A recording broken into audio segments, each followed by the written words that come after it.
Imagine having access to a tribe of mentors. Leaders that you might have never heard of, but in just an hour, you'll know their unfiltered career story. The bets they took, decisions they made, and the lessons that they learned along the way. Welcome to the What Makes You Tick podcast.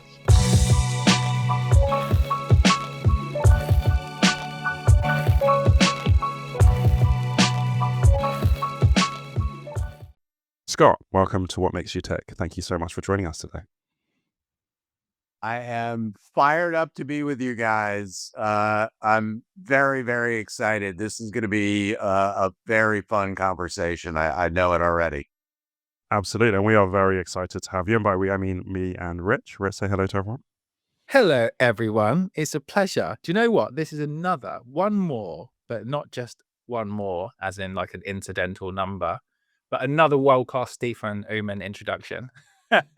Absolutely. And we both had a pre-chat with Scott, and we just loved the conversations, because I think Scott's one of the most interesting people that I've met in a very long time. He's building something incredible. He's built a community that Stephen says is the best community he's ever been part of. So I think getting into your story, Scott, is going to be a fascinating journey for our listeners, and I'm excited to take them with us. Let's do it. So let's go. So Scott, what is it that makes you tick? What makes me tick? I would say a couple things. Curiosity is probably at the top of the list. I am a wildly curious guy, and it's kind of interesting. So I used to think I was curious. I grew up fairly poor in a very affluent town. And I thought my curiosity stemmed from just trying to figure the world out. You know, when you're 6 or 7 and I figured out pretty quickly, we were economically very different from everybody around me. I was just trying to figure the world out. And the world to me, probably didn't extend much past my hometown. So I was just trying to figure stuff out. So I would ask a ton of questions. I have realized that flash forward, 50 years, I am as curious now as I was when I was a kid. So I think it's a DNA thing more than anything else. So definitely a wild curiosity is something that makes me tick. And I would say the other is my desire to make an impact is very, very strong. It's what gets me jumping out of bed every day. And that, I don't know that it's changed, but we all chase these things for validation our whole lives. And then you get to the point where you're like, no one's going to give a what about this, So for me, like, I've built a bunch of companies. I don't think anyone at the end of the day is going to care about that. I've written a bunch of books. I don't think anyone's going to care. I've won a lot of awards. Again, nobody's going to care. Nobody cares about the house I live in or the car I drive. But man, I think people really care at the end of the day about the impact that you make. So anytime I can find something where I'm making an impact, and for me, the community and the magazine I publish and things like that allow me to make a meaningful impact, then I am like all chips in on that. So those are the two things that came to mind initially, is curiosity and impact. Was there anything that you had to do to keep your curiosity as you grow older? Because, like, kids are all super curious, asking lots of questions. And then almost as we get older, we start to lose that. Was there anything you had to do to keep that curiosity and kind of stoke that fire? That's a great question. No, I think it's like the eternal flame for me. It's always burning nonstop. I just think I'm very interested in other people, and I'm very interested in the decisions that they make, why they make them. And I'm very interested in people that have accomplished great things. And it doesn't matter what it is. It could be even a subject that I'm not really that passionate about, but I am very interested in why did you choose it? What path did you take? How did you get there? Um, it's just fascinating to me. So I love, it's like when I first met you guys and we had individual conversations, so we didn't speak together. Um, it was just so interesting to hear your backstories. Fascinating to me. Um, so yeah, I think it's just always been there. So I never had to kind of kickstart it at any point. I'm also a big reader, and I've always been a kind of voracious reader. I probably read less today than I've ever read in my life, but reading to me helped kind of fuel my curiosity because it gave me a glimpse into the way other people live and the paths that took them to the successes that they achieved. Mm, mm. No, that's amazing. That's amazing. And I'd love for you to tell us a little bit more about the Outliers. So there's two different entities. There's the Outlier Project, which is a community that I run, and then there's Outlier Magazine. So kind of two very, very separate things, which I'm happy to talk about either. The Outlier Project is something that it kind of snuck up on me, to be honest. So 10 years ago, I started a company called Something New. And it was really to combat an industry that I thought was very dysfunctional and very antiquated, which was the talent strategy business or recruiting business.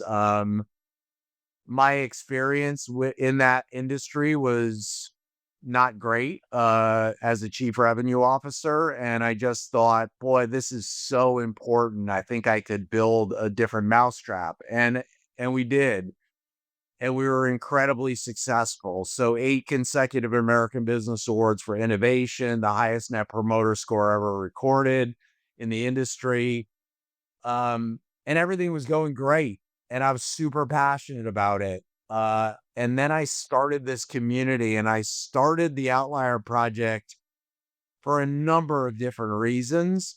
But it really very quickly kind of swallowed my life whole. And it became the thing that surprisingly I became the most passionate about and has really, you know, made it so that I probably spend 95% of my time, maybe even more, on the Outlier Project and the magazine than I do on my business, Something New, which I still own.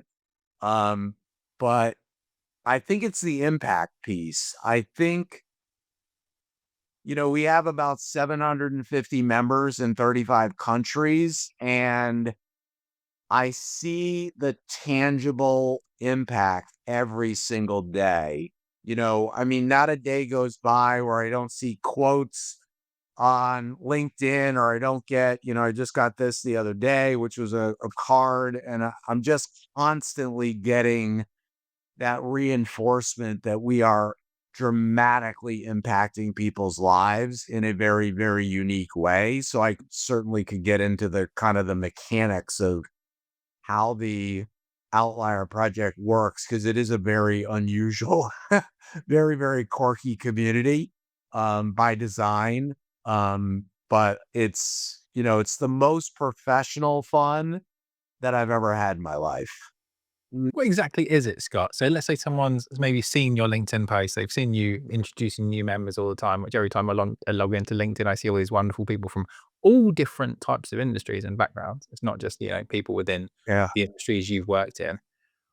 What is it? And what are the first principles that you've based it on? Yeah, it's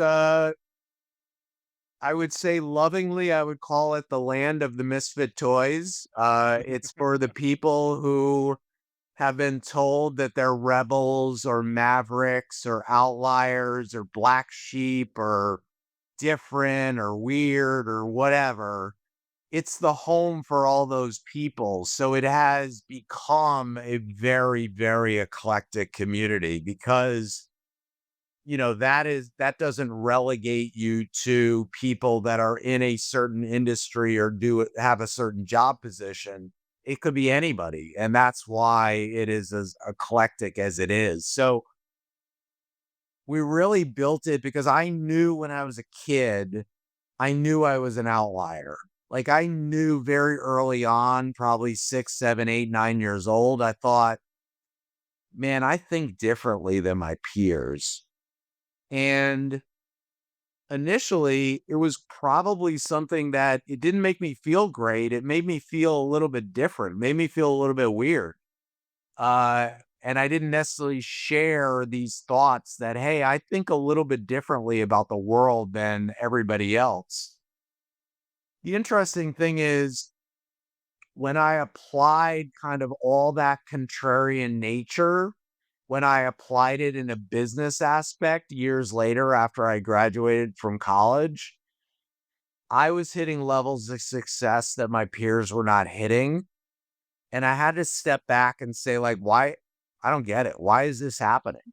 I am not, smarter. I don't have more money. I'm certainly not better looking. I don't have any perceived thing that's going for me other than I'm always a contrarian. Like if everyone's going left, I intuitively want to go right. And that has served me well. So it made me realize that showing up differently and taking the road less traveled was the path to success. And as I built relationships because of that curiosity piece, as I built relationships with people that had accomplished incredible things, they had taken giant stages as a musician, or they had written a New York Times bestseller, or they ran $1 billion company, or they were a Navy SEAL, or they won an Olympic gold medal. I realized every single one of those people were outliers. Every single one of them were unafraid to show up differently and unafraid to take the road less traveled. And I thought, boy, there needs to be a spot for all of these people. And that's really why we created the Outlier Project, is to give people that are identified as people that want to purposely show up differently in order to live an extraordinary life, give them a place where they could navigate that life with other people who thought the same, even though those people might look very different because they have a military background or they have an athletic background or a background in entertainment or whatever the case may be. Um, and it's proven to be, I would say, a winning formula so far. I mean, we're not looking to build the largest community. As a matter of fact, we really want to make sure we keep it very small. But we are looking to build a community that has tremendous impact. And I think so far, so good. Hmm. Do you think it's something that people are born with, or do you think it's something that people can learn in terms of some of those different ways of thinking and different ways of approaching things? I think it can be learned. Um, it's interesting. When I grew up, I thought in order to be successful, in order to live an extraordinary life, you had to be born a Kennedy, you had to be born into money, or you had to be born with Steve Jobs' brain, or you needed to be born with like Michael Jordan's DNA. And then I met people that had done the equivalence of all of those things. And I realized that wasn't true. They made different choices. And, I certainly, while I've always been an outlier, I have really leaned into it as I've learned more about the value of showing up differently. At the end of the day, most businesses that everybody's in, um, are very commoditized. Like there's a gazillion people that do exactly the same thing. And the ones that stand out are the ones that show up differently. When you think about like a brand like Ritz-Carlton, well, at the end of the day, there's a million places that you can, for lack of a better term, rent a bed and get a good night's sleep. But the Ritz-Carlton shows up differently. The Four Seasons shows up differently, and at the end of the day, it's a bed, it's a pillow. But they've chosen to show up differently, and it's led to incredible success. And that's the same for every business that succeeds, every person that succeeds. Mm, So I was thinking quite a lot about, even when we had our conversation, because in so many ways, I don't necessarily feel like an outlier in terms of how I think about things, but just in terms of like, everybody is so different. And if you turn up authentically yourself, it's not going to be the same as everybody else. So much of this is about just being yourself, sharing the thoughts that you have, following the path that you've been given, because there's no two people that are the same, and what makes me an outlier versus you and I are two very different things. Like we spoke about my background, where I came from another country, I moved to England, I'm 6'6", like that's part of what makes me an outlier, and how I engage with that is what's really important for me living out the life that I have. And that's what I really love about your Outlier, your program, is that, look, it's just people coming together to be themselves and celebrating everyone's differences. It has it in them. I think we're just conditioned societally to be with the thundering herd. People are part of the thundering herd, I think, for a couple different reasons. Number one, they think there's safety in numbers. So it's like, okay, like I'm going to go with the thundering herd. And also, like, if everyone's doing it, it must be the right thing to do. And then you get these contrarians, and there are extreme examples. Obviously, the Elon Musks, the Steve Jobs of the world are extreme examples of contrarians who saw things and just said, no, it can be done in a completely different way. But you're right, we're all different.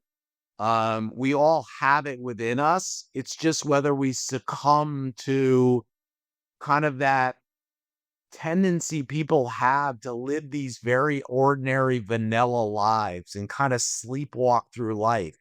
It's easy to do that because you're never going to get criticized by doing what everybody does. Um, but to me, it's a sad way to live. I want to live a rich, vibrant life, which means I'm going to take the road less traveled. It's going to be scary. It's going to scare the shit out of me sometimes. It means that I'm going to trip on a rock and, skin my knee along the way. But those battle scars and those scary moments are what makes life, to me, worth living. Like, I can't imagine. I think I would be doing myself and my family and my friends a disservice if I did anything other than that. Hmm. I'm curious, Scott. So you looked at community and you think, in a contrarian nature about things. It's not, my question isn't where do communities go wrong? Because I don't want to bash any other communities, but how are you thinking differently about community that actually makes a difference to the type of community that you're building for the outliers? Such a good question. You know, I, as part of it, this may sound a little strange. I think of it as a community. And most communities think of themselves as a business. Um, a lot of them are raising money. A lot of them have a grow at all costs mentality. And I'm not like that. I actually purposely want to keep it very small. I made an announcement maybe, I don't know, a year and a half ago, maybe a little longer. I said we're capping the Outlier Project at 2,000 people. And I got a lot of feedback from people that said, you're crazy. It's growing so fast. You could grow it to 5,000 or 10,000 members. And I said, yeah, but I don't want to do that. And a lot of people were like, why? I don't get it. Explain why. And I think you guys and hopefully your listeners will understand this. I think we've all experienced this phenomenon. Something's great. And because it's great, it gets bigger. And that continues to happen until it gets to a plateau. And then it very rarely falls off a cliff. But here's what happens.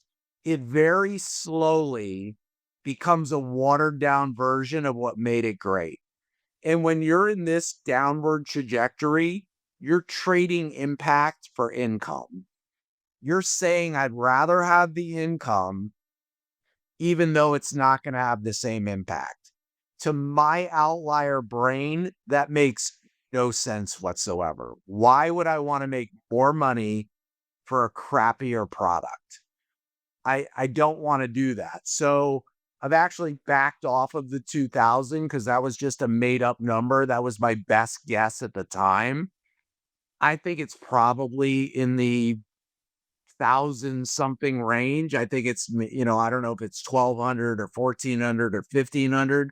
What I do know is I know we're going to understand when we get there that if we push further, it's going to start to kind of go on that decline.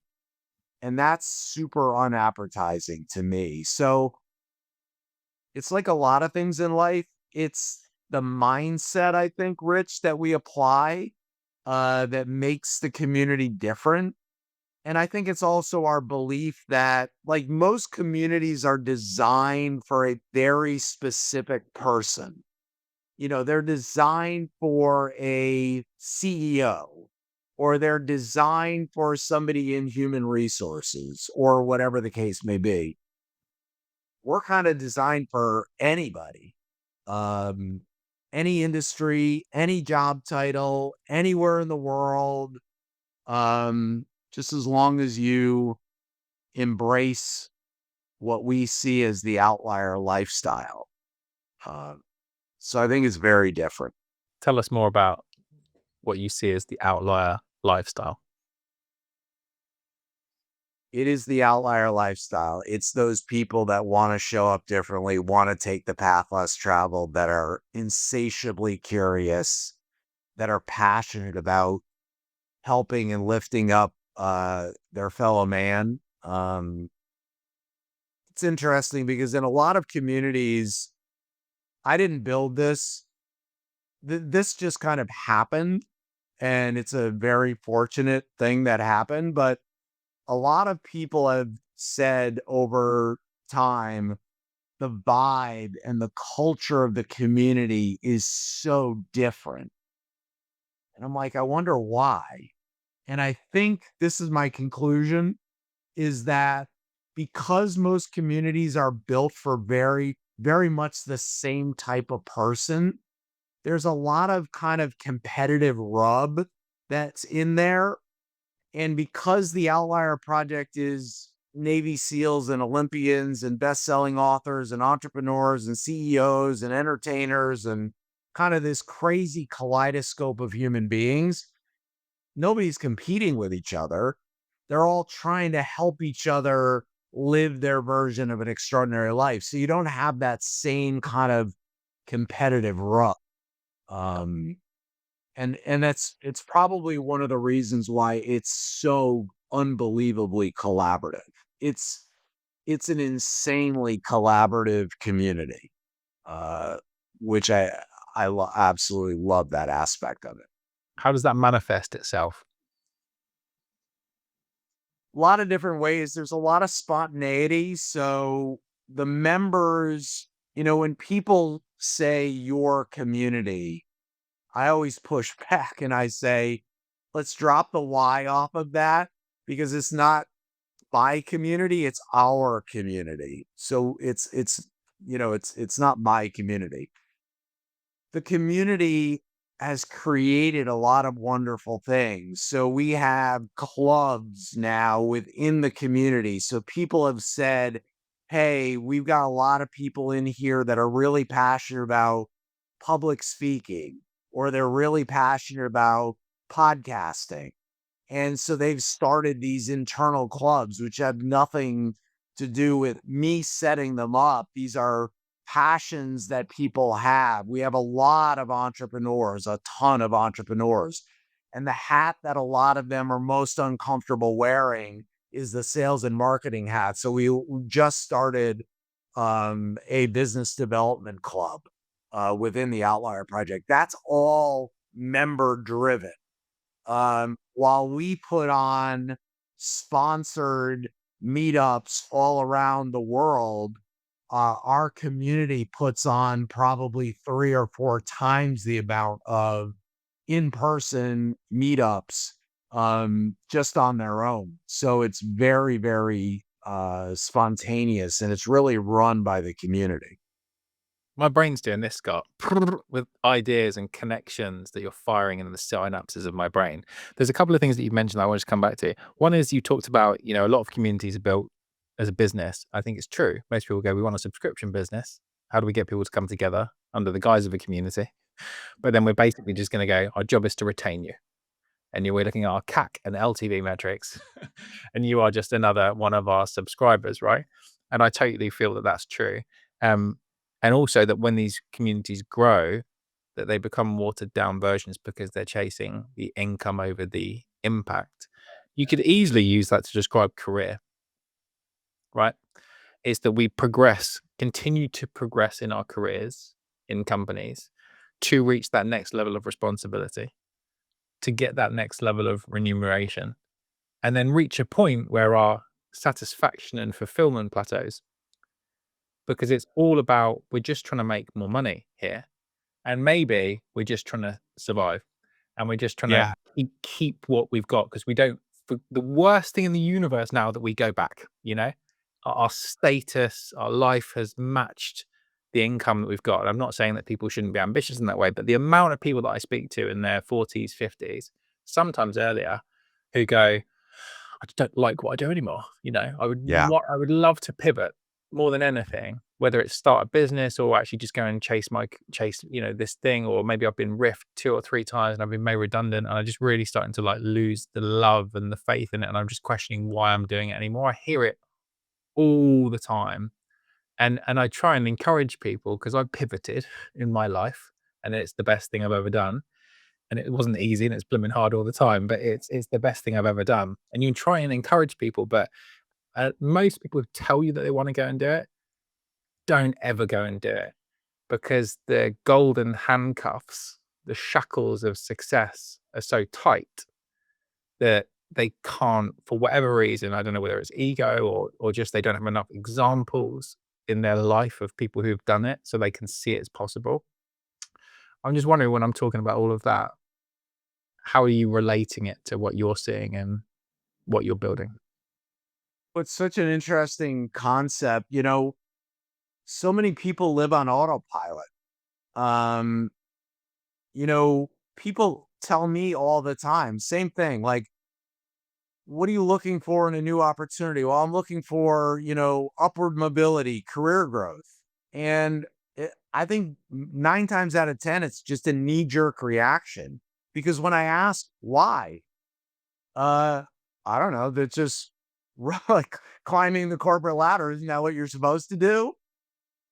Not necessarily. It's like, not everyone should get married. Not everyone should have kids. Not everyone should buy a house. Not everybody should seek a leadership role. But I think we're just kind of conditioned to do these things, and we wind up just kind of sleepwalking our way through life. And then we wind up with some material success, and we're like, what the heck? How did I get here? Like, I don't even like this. What am I doing here? Um, I think when you have 700, almost 800 people around you that are very, very different, they're more apt to say, hey, dude, what the hell are you doing? Like, you may want to think about this or this or this, because they come at things from a contrarian viewpoint and they look at the world differently, and they're not as conditioned as outliers to kind of just accept that, hey, this is what we do as human beings.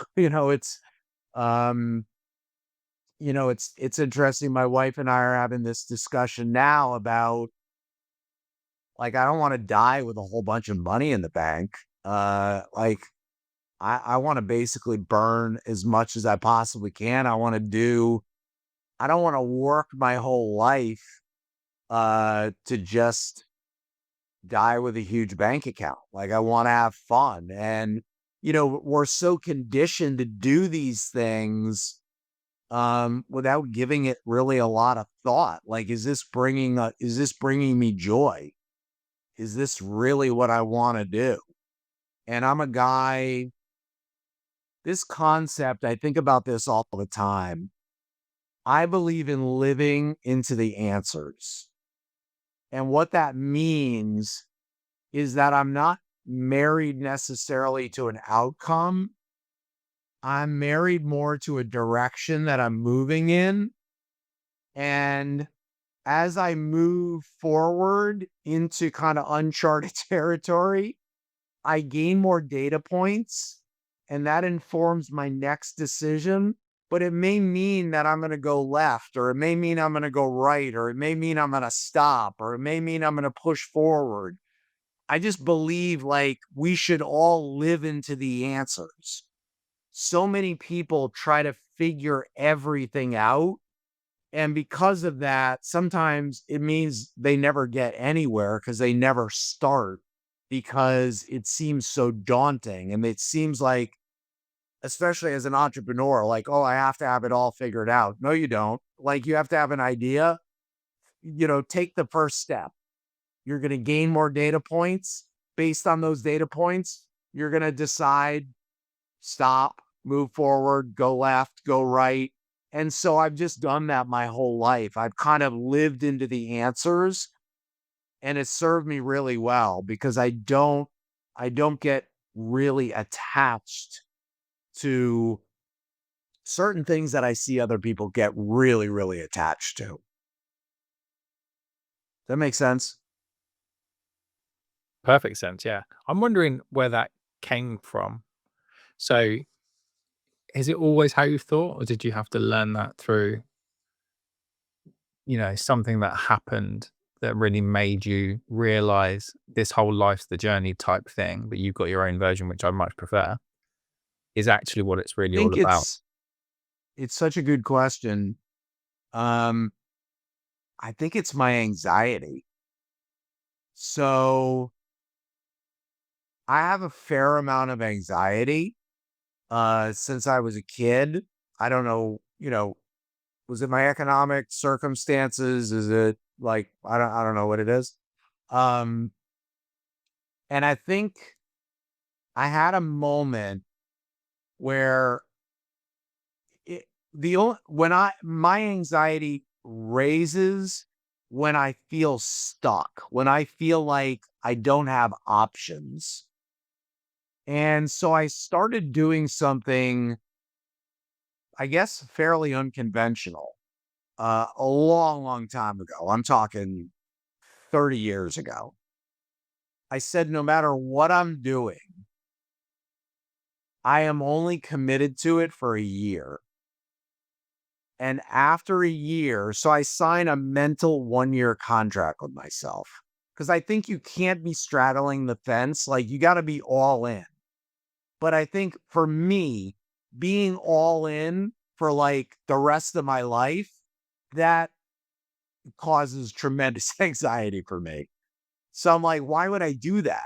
Like, I'm just going to be all in for a year, and then I'm going to reassess, and I'm either going to renew that contract, or I'm going to do something different. And I think just that mental framework that I started working on, it made me never feel stuck. It always made me feel like I had lots of options. because I could do anything for a year. But if you told me you have to do this for the next 10 years, I'd be like, ooh, that would raise my anxiety level tremendously.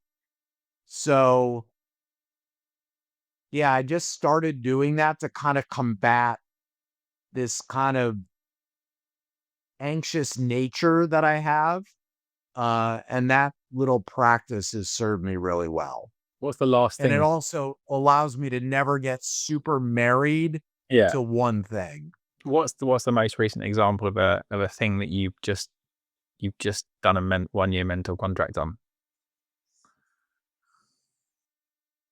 It's probably, so it happens all the time with everything. So right now I'm running 3 different businesses. So I have a talent strategy business, I've got the Outlier Project, and I've got the magazine. And, right now the magazine, I'll use that as an example. So it's a quarterly magazine. I literally just started doing it just because I thought it would be fun. And I'm a contrarian. So I'm like, everybody's got a newsletter. So I grew up on Rolling Stone and Sports Illustrated. I thought, how cool would it be like if I could have a kick-ass glossy magazine? What I did not expect is that 6 issues in, we would have 60,000 subscribers. And now I'm like, oh, wow, this is real. And it's not a big money maker right now. And I have to decide, like, is this something, it brings me a lot of joy, but it's a little bit of a cash drain, takes a lot of time, a lot of effort. Every issue is like a masterpiece. So that's one where, I had to ask myself, am I going to keep committing to doing this, especially because financially, I haven't really tried to monetize it yet. And the answer was a hell yeah. I love it. But, we'll see.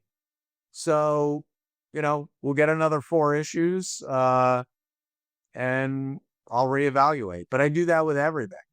I do it with everything. Question that I wanted to ask you, Scott, is that you talked about this talent strategy business. And I know when we had our pre-chat, I was really interested in this because I'm building this thing. I think why Stephen connected us is because of the whole like multiplier matrix concept that I've been working on.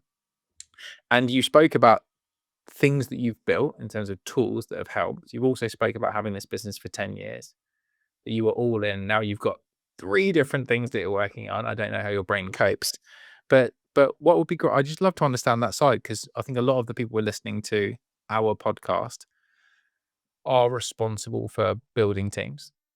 They are Yeah. leaders. Talent is probably their favorite thing, but also their most hated thing in business. And I would just love to understand, maybe let's start with like the context. Tell us a bit more about the talent strategy business that you've been working on for the last 10 years.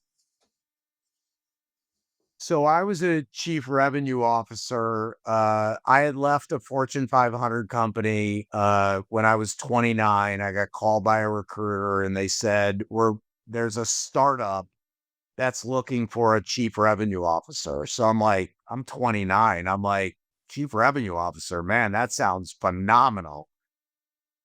I found out very quickly that there were like 5 people in the company and there was no sales, no marketing, no client success, and that the objective was for me to build it from scratch. Um, and so I met with the CEO, Leo Benetti, and it was an interesting business, and more so, it was an interesting opportunity. I very rarely see people bring in the chief before the Indians. Like typically they hire a whole bunch of salespeople and then they bring in a leader when they can't handle it anymore. So he was like, no, no, no, I want to bring in somebody that can build all this stuff. So I was like, fantastic. So built that company from just a few people to about 300. And we had a ton of success. So we grew double digits every single year for 17 straight years. In the beginning, that's actually very easy. When you're starting to do, 10 million, 20 million, 30 million, et cetera, it starts to get a little bit more challenging. Um, but I always knew that the success of our business was going to be predicated on the people we hired and the teams we built. Um, and so that's all I thought about all day, every day. And, you know, because I was drinking from a fire hose every day, I was trying to outsource things that made sense. So we were hiring a lot of people. And I'm like, well, every recruiter and their brother is calling me and saying that they can get us great talent. So let me outsource to all these recruiters. And my experiences were horrible. I'm like, these people suck. Their process doesn't make sense. Their fee structure is all screwed up. Like, none of it made sense to me. And I'm like, these are the people who are supposed to be thinking about talent strategy, and I'm actually thinking about it more than that. So at one point, we went the first 9 years I was there, and we never lost one person. So we had 9 years, almost a full decade of never losing anybody. So I was, to say people obsessed would be the understatement of the century. So I was having all these poor experiences. And I thought, man, this is the most important job anybody could have. And this industry as a whole is antiquated, it's dysfunctional. I knew all my pain points. I'm like, I know I could build a different mousetrap. And I always wanted to be an entrepreneur. So I developed a very different concept and started the company Something New. Uh, and it was really successful, like right off the bat. We were just doing things in a very, very different way. And, just the opposite of what I was experiencing. So, really trying to help. So, we picked hyper growth startups as our market. And we chose those very intentionally because we knew that our offering was going to be very, very different from a traditional offering. And I knew that if we weren't at a founder level, that we were going to get stuck with HR, and HR was going to look at us like, what are you, what? I don't even get it. Like, this is so different.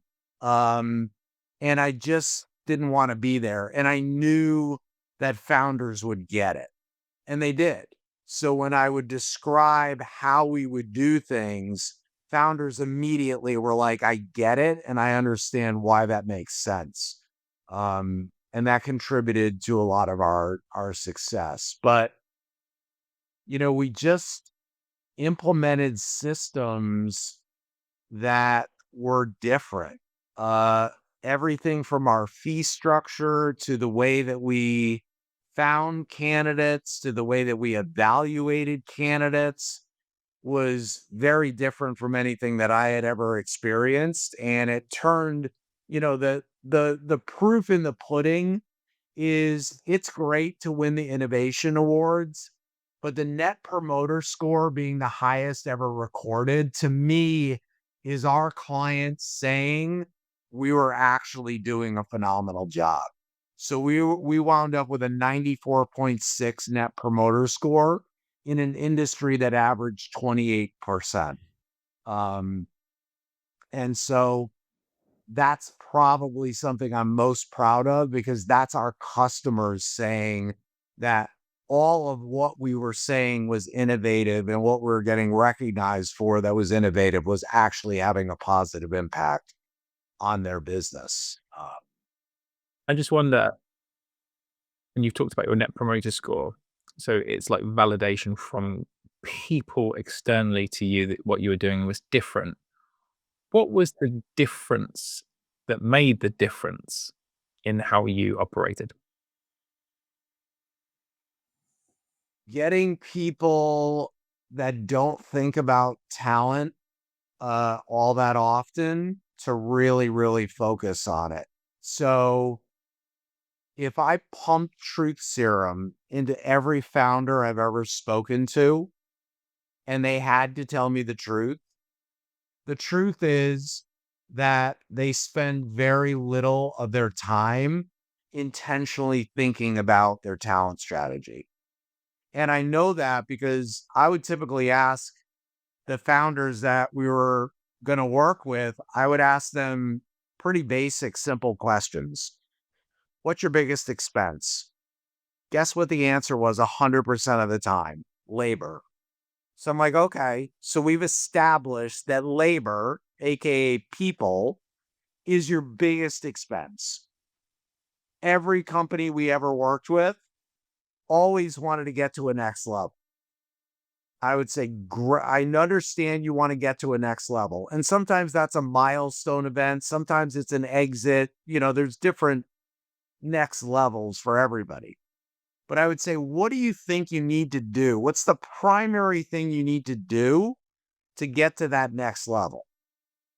Most of the time, not all the time, but most of the time, they would tell me it had something to do with people. We really need to hire this and build this. And so it's people related. So I'm like, okay, number one expense is people. What will get you to the next level is people. And then the third question is where the wheels completely come off, because I would ask them, how often do you and your executive team sit down and intentionally talk about your talent strategy? And they would go, yeah, we don't do that very often, or never. And I would actually encourage the founders. I would say, go back and either you do it yourself or have your EA do this. Go back a week, 2 weeks, a month, and take everything in your calendar and put it in different buckets. Finance bucket, sales and marketing bucket, etc. Guess which bucket was pretty much bone dry? Their talent strategy bucket. Well, that's crazy if it's your biggest expense and it's the thing that's going to predict your ability to get to the next level. But it's just how it works. I mean, if you also pump truth serum into every CEO in the world and you said stack rank your C-suite, CFO, COO, CPO, CRO, who has the most power and who has the least power in your organization? Guess who has the least power? HR, almost every single time. That's crazy. So helping people to reframe how important it is, as a guy who's a people over everything junkie, was a lot of fun. And then giving them tools that allowed them to see things through a different lens.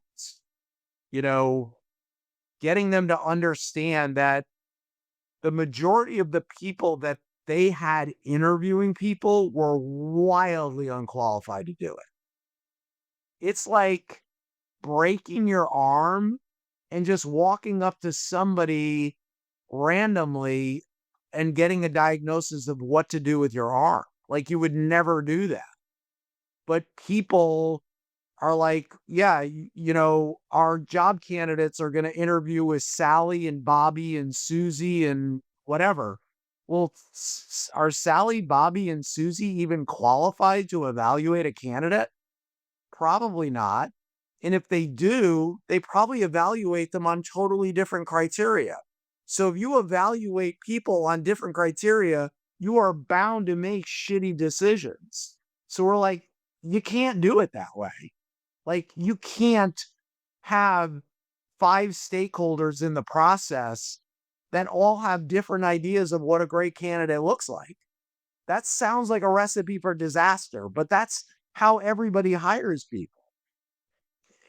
It's crazy, but that's the way it works. So we would force people to comply with a system that made logical sense. And when I would describe all this to people, they would go, no, that makes complete sense. Holding people to that was a little bit more difficult. But getting people intellectually to understand that the way that they were doing things currently was ass backwards was pretty easy.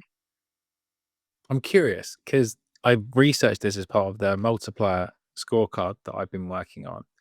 And 89% of people, according to Sequoia, fail are mishires because of cultural and attitudinal misalignment. And only 15% of businesses have got defined attitudes and behaviors that make someone a top performer.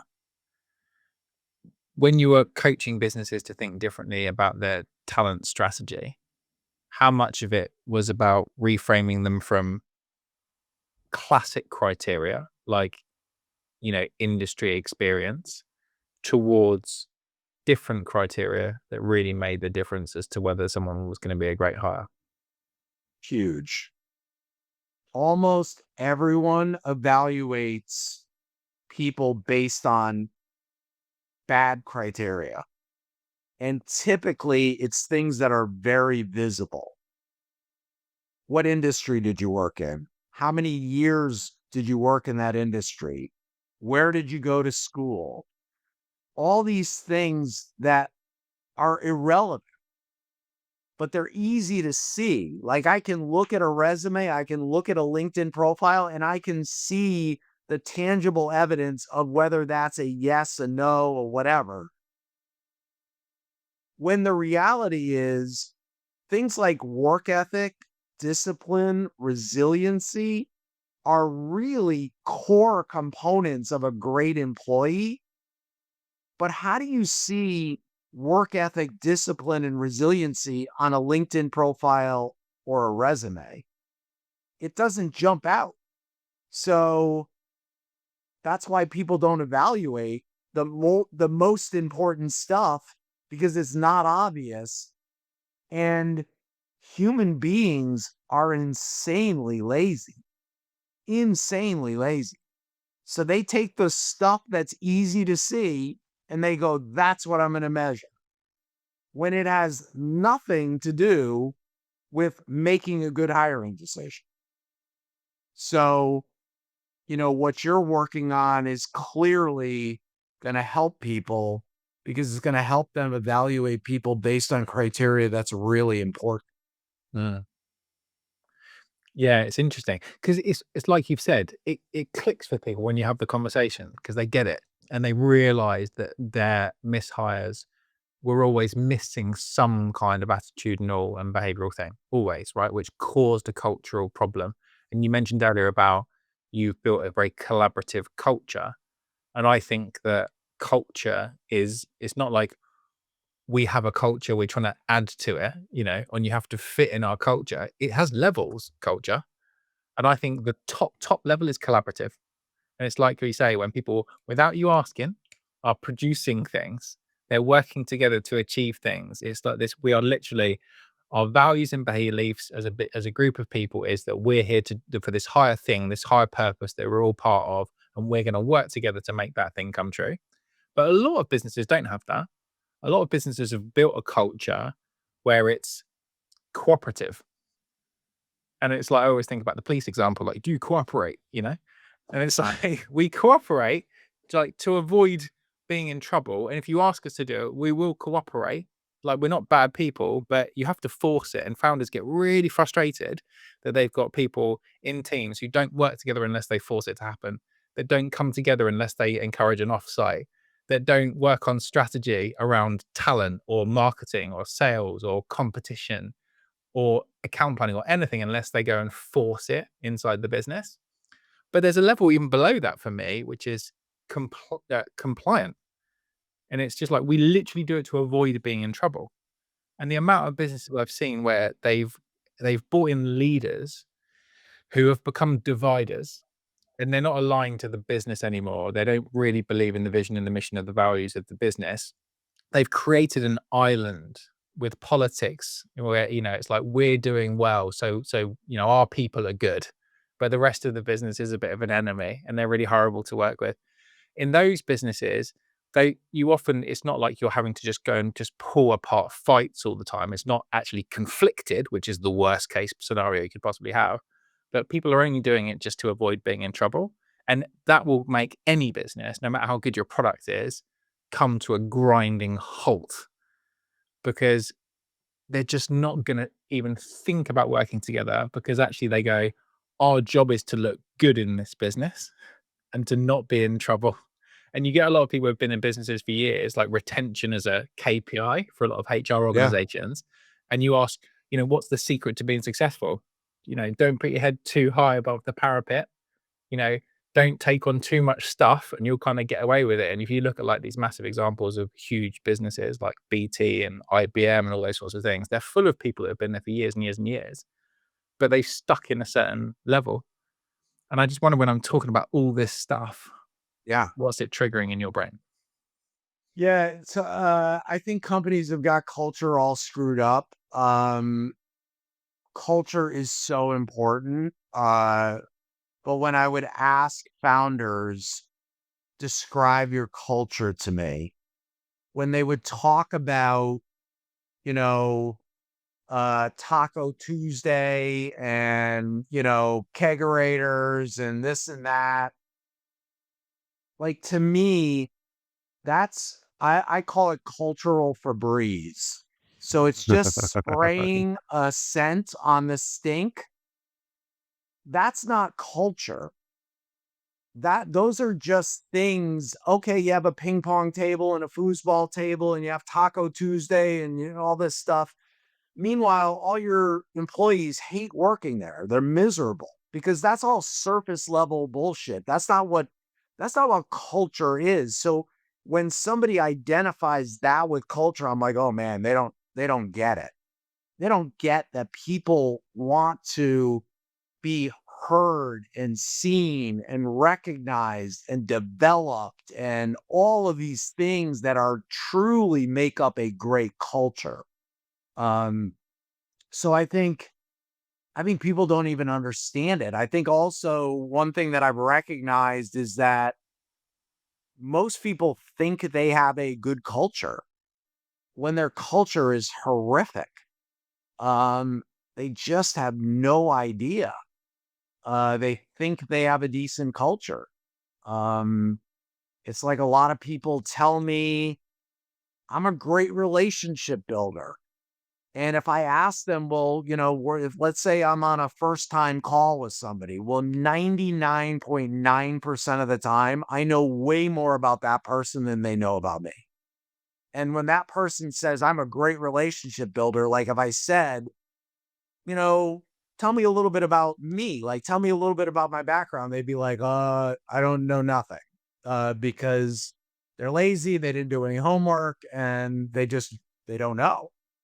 So a lot of people think they're great relationship builders. A lot of companies think they have a great culture when in reality they don't.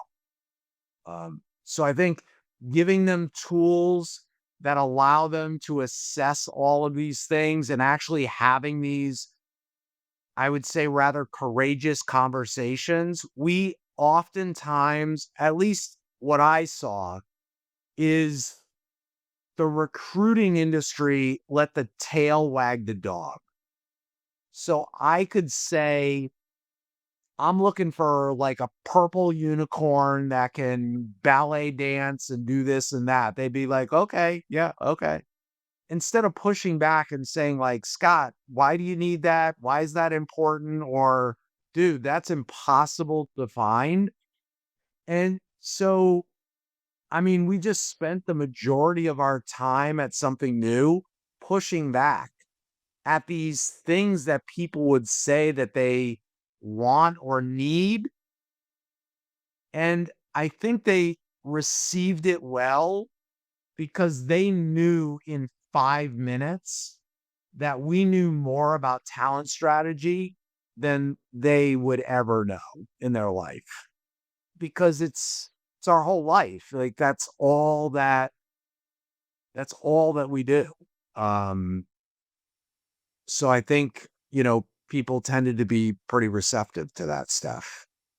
But culture, Yeah, the cultural Febreze thing I think is huge. It happens all the time.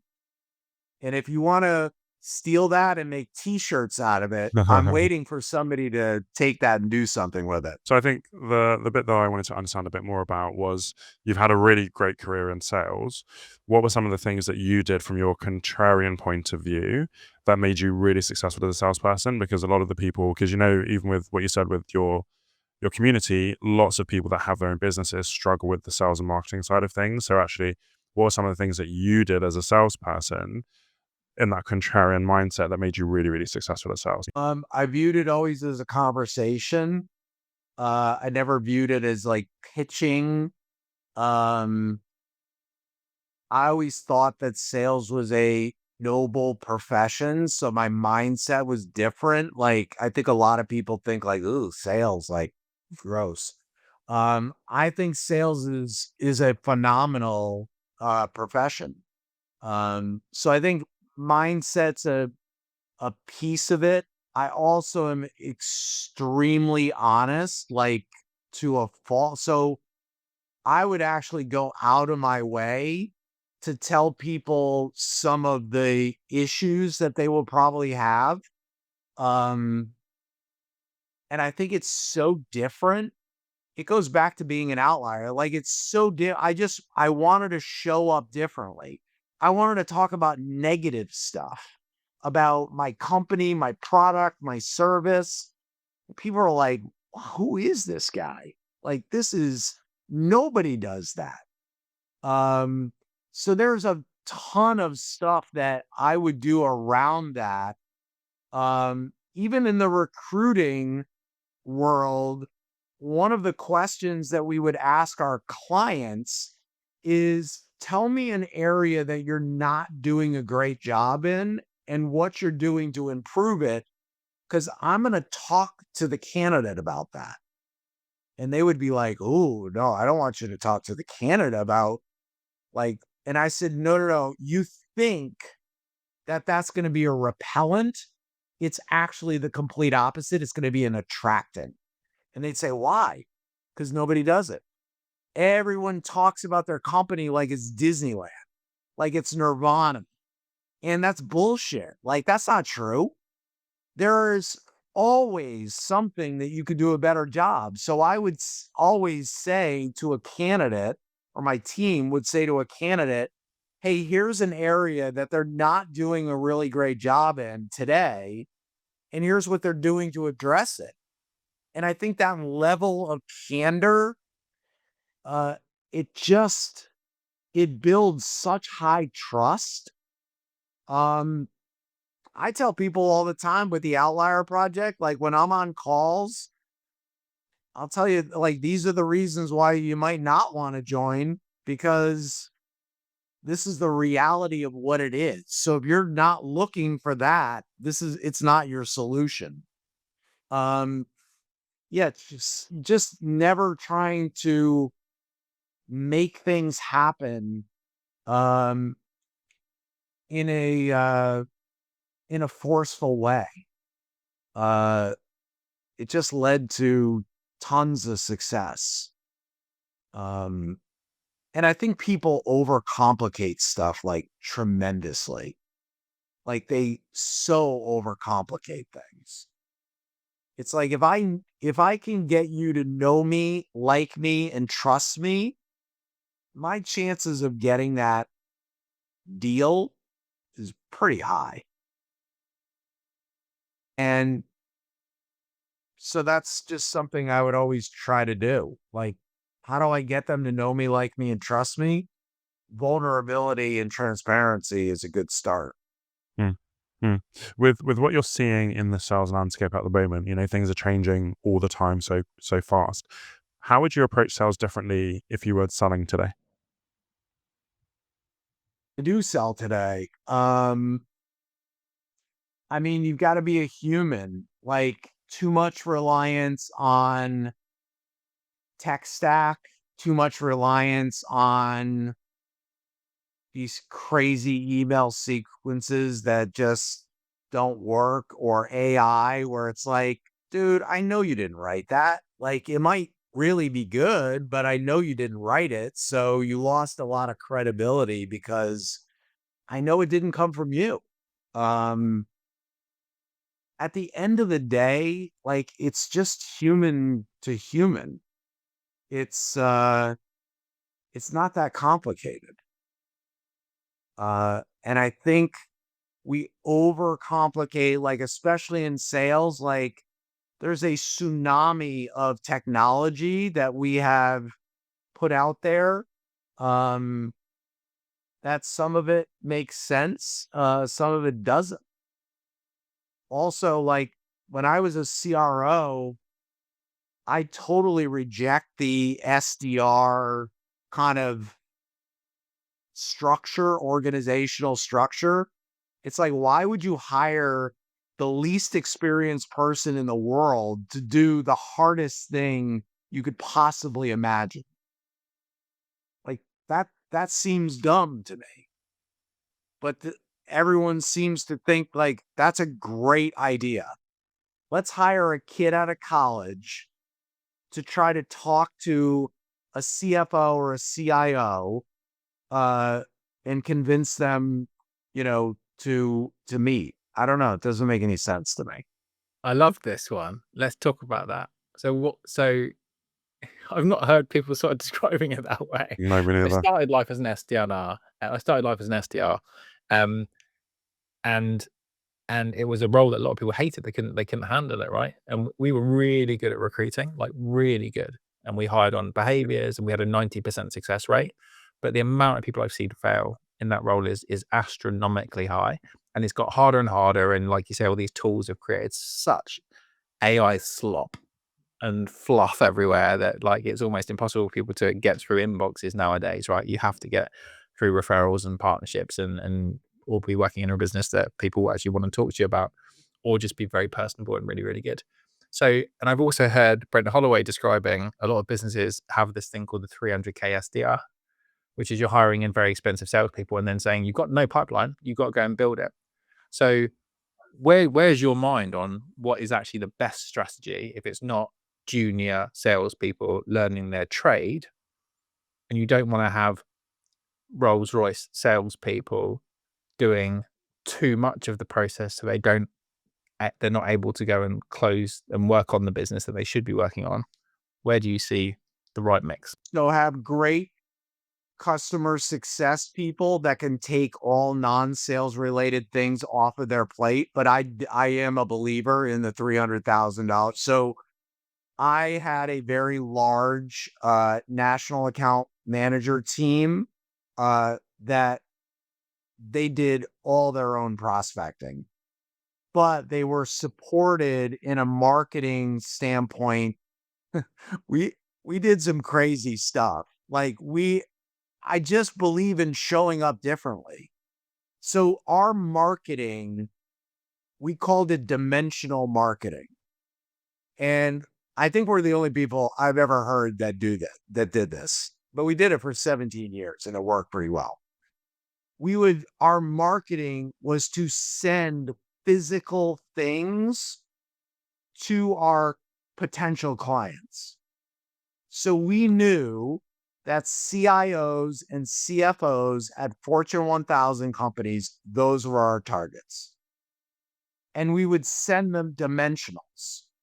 So we would send them golf putters, or we would send them logoed underwear, like all kinds of stuff that would have a 100% open rate, 100%. And over time, we just showed up so differently that when our national account manager, which was the $300,000, $400,000, $500,000, $600,000 person, called them, like, we're the lunatics that sent you a golf club. It worked unbelievably well, incredibly well. I love it. I'll tell you, you want to hear the underwear story? I mean, you have to now, yeah. So we sent out, so the company that I work for was called Flowtech. Terrible name, stupid name, but whatever. It was called Flowtech. So we sent out a mailer with boxer shorts that said Flowtech all over them. And it basically, the campaign was don't get caught with your pants down. And we were the solution. Yeah. So anyway, we sent out, a tremendous amount of underwear. And so we're at another vertical for us was AmLaw 100. So the largest law firms in the country. And so we were at a conference called ILTA, International Legal Technology Conference. And instead of getting a booth, we would do these super high-end curated dinners. So we had a dinner in Washington, D.C. at Bill Clinton's favorite restaurant. I can't remember the name of it, but crazy expensive place. And we invited the CIOs of the largest law firms in the country. So we had about 20 of them there. And we were having a discussion at the table over wine, lots of wine, about who is the biggest Flowtech fan in this group of people. And they were all arguing like, no, I'm your biggest fan, blah, blah, blah, blah, blah. So I won't say his name to protect the innocent, but the CIO from the largest law firm in the world stood up in the middle of the restaurant, unbuttoned his pants, and pulled his pants down. And he said, no, I think I am. And he had Flowtech boxers on. So do those dimensionals work? I guess. But people are afraid to do things differently. People are afraid, they're like, that's great. You sent underwear out to people, to hundreds and hundreds and hundreds of people, or you sent golf putters, or you sent stethoscopes, or you spent all these crazy things that we sent over years and years. But we had 100% open rate. And, like I said, we grew double digits every year for 17 straight years. I love it. With I love it. nothing but national account managers. And here's the other thing. 27 years ago, when I started that sales force, it was 100% virtual. 27 years ago, people act like, It's new. in the pandemic, that virtual work was invented. We built a giant national account manager sales force 27 years ago, completely virtual. A lot of businesses are going back to the office, and a lot of AI startups want people to work 6 days a week. And it's like, we're hyper growth, we're like, look at some of the big companies, hitting ridiculous number of net user acquisitions and ridiculous revenue valuations. And actually, to be fair, revenue very, very quickly. Why do you believe that it's snapping back so aggressively to people being in offices again? Because people are stupid. The pendulum, we all know this, but I don't know what is wrong with people. We know that the middle is always the answer. It's always the answer politically, in everything. The answer is somewhere in the middle. It might be skewed a little bit this way to that way, but we always go to extremes. So we let the pendulum swing, and it's like everyone has to work virtual. Well, we know that's wrong. Everyone has to work in the office. We know that's wrong. But we go to these extremes, and then we suffer the consequences of going to the extreme. And then we're like, shit, we got to course correct. So instead of going to the middle, we go all the way back to the other extreme. It's exhausting and it's stupid, but it happens all the time. And Yeah. so now we're seeing people who are going, man, this 100% virtual thing, there's some not so great things about that. we're going to force everybody back into the office. Well, that's probably not going to work out too well for you. Yeah, absolutely. I'm curious about the future, Scott. So you're working on a number of different things.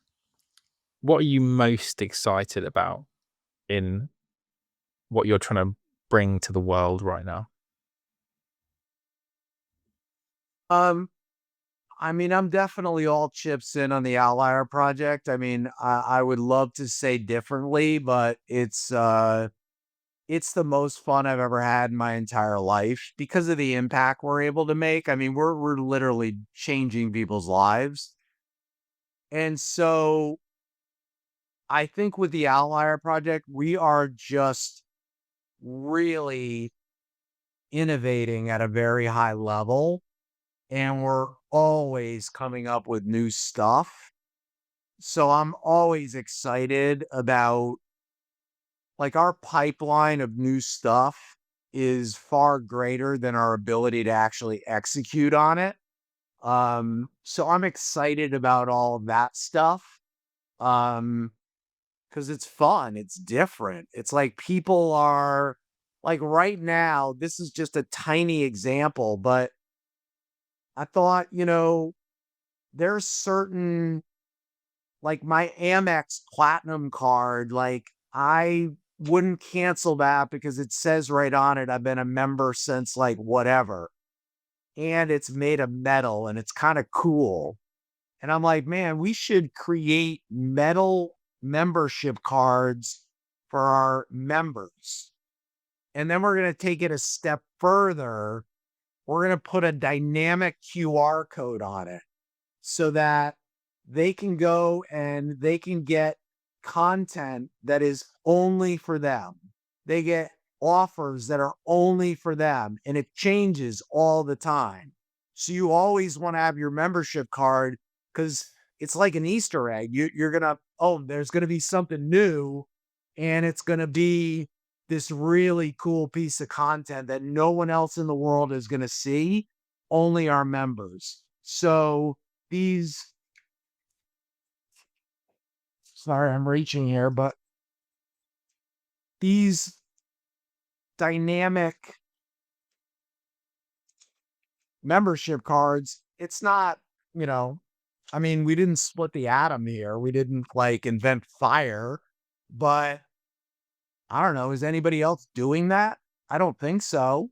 And so we're just trying to create an experience that's so different and so intoxicating that it's impossible to not say yes if you're the right person for it. And it's really sticky.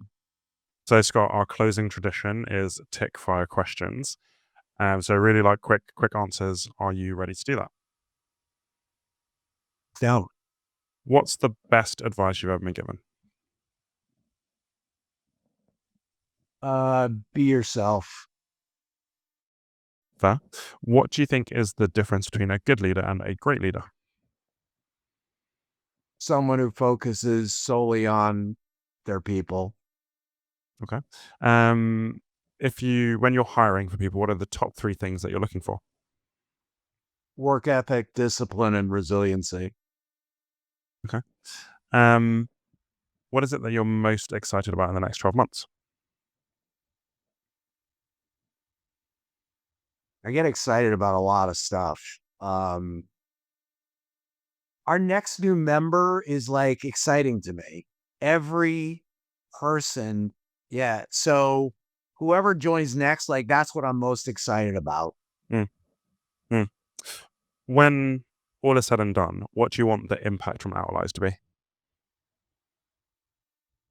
That we impacted people's lives. We helped them live an extraordinary life. Amazing. Thank you so much, Scott, for being on the podcast. This was a really, really good podcast, and I know it will help a lot of people. So thank you so much. So much fun. This was easily probably the most enjoyable podcast I've been on in eons. Thank you guys for the opportunity. So much fun to cover so much ground. So I'm honored and very appreciative. It's been an absolute pleasure. So thank you so much. Yeah, absolute Thanks, pleasure, guys. Scott. Thank you so much. Everyone else, we'll see you on the next episode. Thanks so much for joining us for the What Makes You Tick podcast. I hope you enjoyed listening as much as I enjoyed having the conversation.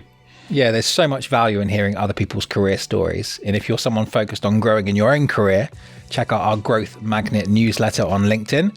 We'll put a link in the show notes. And we will see you on the next episode.